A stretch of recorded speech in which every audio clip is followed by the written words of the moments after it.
Hey everybody, today I want to talk about auto loans and auto insurance and why it is such a bad idea to take out huge loans right now for your vehicles. I'm going to share my screen. I want to give you an idea of what the real numbers look like when you're buying a car. So you can see right now an auto loan would cost you about $676 a month if you were to buy a $30,000 car and take out a 4 year loan. And most of you are going to say, well, most of us don't take out 4 year loans. We take out something longer and the price goes down. And I understand that. And so I want to just run through a couple different scenarios with you. I'm taking a 2004 Chevy Equinox. This is sort of the mid size or maybe on the smaller size SUV that Chevy puts out. And if you go to the MRSP, it is $29,495 after you take in any taxes or you put in any dealership fees and license fees. You're going to see that number go up. So I'm going to assume that you put a little bit of money down, and we're going to say that you just take out $30,000 in the loan. So that's going to assume probably a couple grand for the vehicle as a down payment. If I take that and stretch it out, instead of doing 4 years, let's say I move it to 60 months. Yeah, the price does come down, but it's still $551, and now you're paying that over 5 years instead of four. And what most dealerships will do on new vehicles is they're going to try to stretch it out to 72 months, which is 6 years, and you're going to have $468 a month invested coming out of your paycheck every month for a vehicle. And we're talking about the mid-size to lower mid-size SUV that a lot of people right now are liking to get. So let's change these numbers real quick. So let's say instead of the sort of small mid-range vehicle, you go out and you get a little bit nicer vehicle. So let's talk about a vehicle that costs $50,000. If I change that number right there, $50,000 loan is going to cost you over 72 months $780 per month for 72 months. Now, that may not scare you, and it may not scare you because the average new car price per month payment is $718 right now.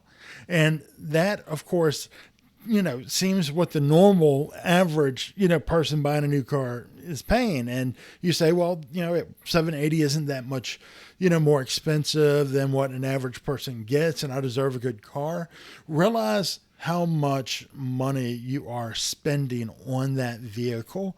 It is a ton of money. And if we go to the amortization schedule, you're going to see that you're going to be paying a ton of money for that vehicle. And if you were to buy today, you will not be done paying for that vehicle until 2029. 2029. That is a really long time to keep a car payment. And especially since you're paying 780 in that 72-month range. So, in 2009, you're still going to be making a $780 payment to ride around in that vehicle.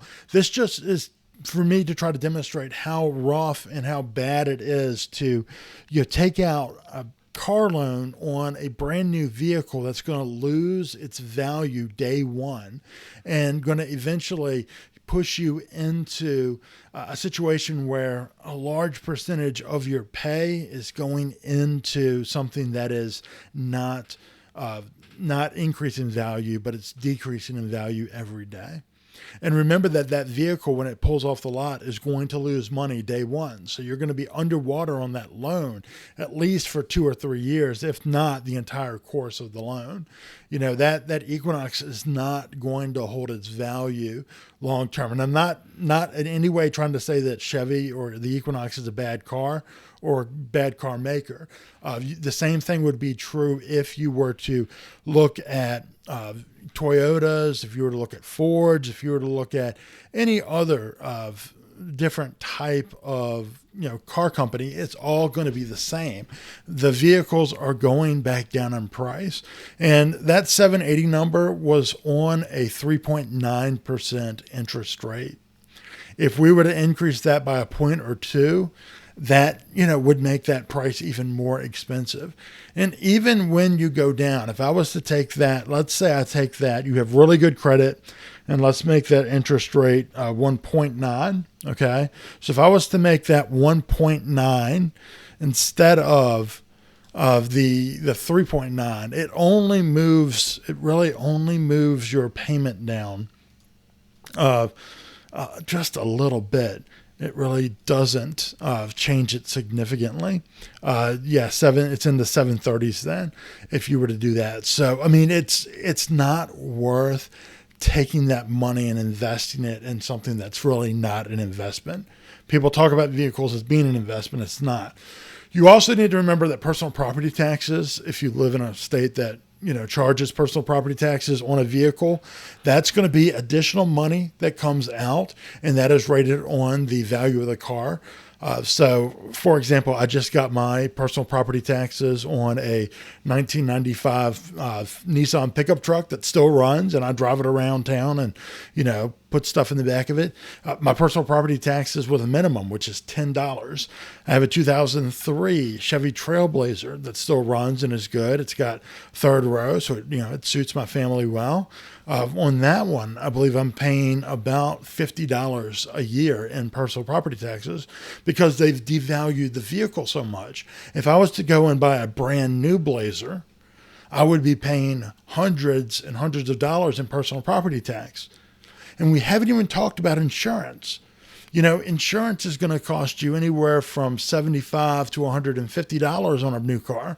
And that's going to be a monthly expense. So all in, that number ends up being around, $900 to $1,000 in cost for you to actually have that vehicle. It's not a wise investment to buy brand new vehicles if you have to borrow money to do it.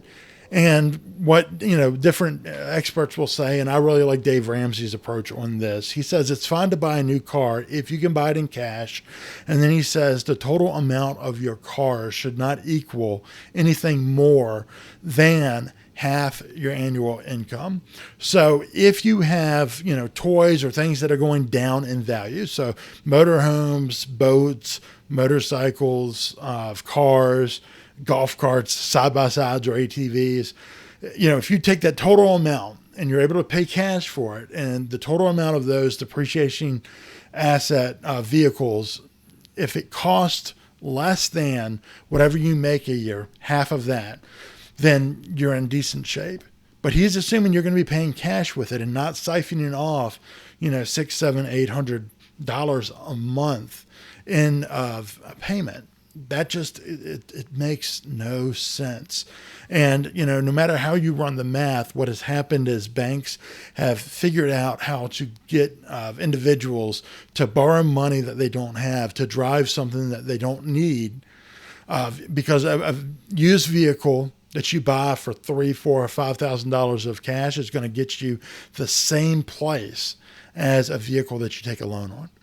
So really think about those numbers and the commitment that you're making over the next 6-7 years, where you're tying up significant amounts of money if you buy a vehicle. Don't be a slave to the banks and having to pay them over and over and over again. It's not going to be a successful strategy for you if you want to win with money. I hope that makes a fairly decent case about why auto loans can be so destructive. Imagine if you took that $700 a month and instead of paying for a new vehicle, you were able to take $600 of that and put it into a 401k or retirement savings or into the stock market and let it grow. That amount would set you up really nicely long-term for retirement. And we wonder why people aren't able to retire today. It's because we have taken an approach of borrowing money, paying interest and high fees to banks, and they're the ones getting rich and not the average normal America. So we want to make sure that you have the information you need to buck that trend. I hope that's helpful. I hope that you'll take that into consideration. You know, I can't tell you what to do. I don't want to tell you what to do, but I can tell you what I think makes sense and how it might be useful to your everyday life. So take that, and I hope you consider that before you go out and buy a brand new truck, which brand new truck, you know, they can run $80,000, $90,000 now.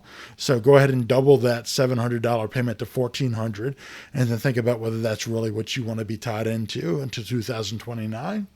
Hope that helps. Hope you have a great week, and I'll look forward to speaking with you the next time I post.